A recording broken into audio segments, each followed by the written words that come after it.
जल्दी से जो नात रसूल मकबूल पेश फरमा रहे थे। इससे पहले कि मैं अपने अगले मेहमान को दावत दूँ, मैं गुजारिश करता हूँ मोहतरम हाफिज़ मोहम्मद इम्तियाज़ अली साहब जो खतीब इमाम हिलव्यू इस्लामिक सेंटर वो स्टेज पे तशरीफ़ लाएँ, और इसके साथ ही मोहतरम रज़ा अख्तर साहब जो प्रेसिडेंट है मिराजी कुरान गिलास्को के, वो भी स्टेज पे उनको गुजारिश करता हूँ तशरीफ़ लाएँ। और उसके साथ मोहतरम डॉक्टर खालिद महमूद साहब प्रेसिडेंट मिराजी कुरान स्कॉटलैंड, उनसे भी गुजारिश करता हूँ कि स्टेज पे तशरीफ़ लाएँ। और इसी दौरान मोहतरम मुकर्रम हज़रत शेख हसन रबानी साहब वो तशरीफ़ लाए, Muslim chaplain Heriot Watt University Edinburgh, हम उनको भी खुश आमदीद कहते हैं। वो आज की इस मजलिस की ज़ीनत बने।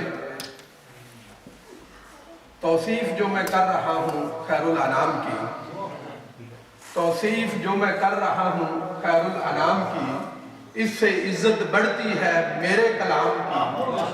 मेरी लहद में भी तशरीफ लाएंगे मुस्तफ़ा, आदत बना रहा हूँ दुरूद व सलाम। इसलिए ये आदत बननी चाहिए। आज पढ़ेंगे तो उस आदत बनेगी तो उस वक्त भी तौफीक मिलेगी, और अगर आज नहीं पढ़ेंगे तो आदत नहीं बनेगी, और आदत नहीं बनेगी तो वहां तौफीक नहीं मिलेगी। इसलिए आदत बना रहा हूँ दुरूद व सलाम की।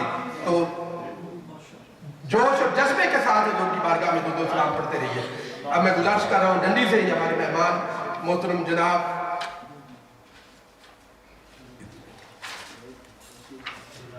मोहतरम जमाल अकरम साहब वो डंडी से तशरीफ लाते हैं और हुजूर नबी अकरम सल्लल्लाहु अलैहि वसल्लम की बारगाह अक़दस में हदिया दुरूद व सलाम पेश हुआ।